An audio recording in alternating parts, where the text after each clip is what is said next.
If you're trying to choose between OpenClaw and NanoClaw, the real question is simple.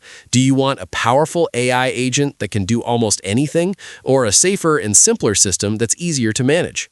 OpenClaw is a full autonomous AI agent that runs on your computer and can connect to apps like WhatsApp, email, and Slack to automate real tasks.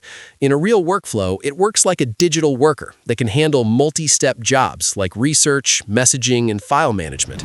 It's completely free and open source, so there's no subscription cost, but you still pay for API usage depending on the AI model you connect. That means you can start building tools, services, or automation systems and potentially make money from clients or SaaS ideas quite fast if you already have the skills. But it does have a downside. It runs with deep system access, which makes it powerful but also risky and harder for beginners to control safely. NanoClaw takes a different direction. It's designed to be lightweight and secure by running every task inside its own container, so even if something goes wrong, it doesn't affect your main system. In simple terms, it splits work into small, isolated environments instead of one big, powerful system. Like OpenClaw, it's free to use, but you still pay for API usage.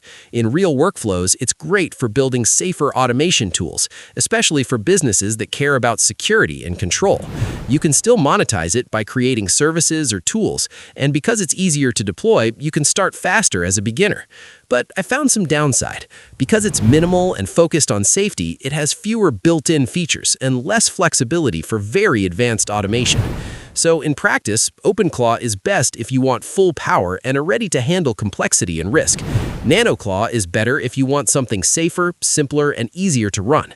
They don't fully compete. They sit on the same path, just built for different priorities.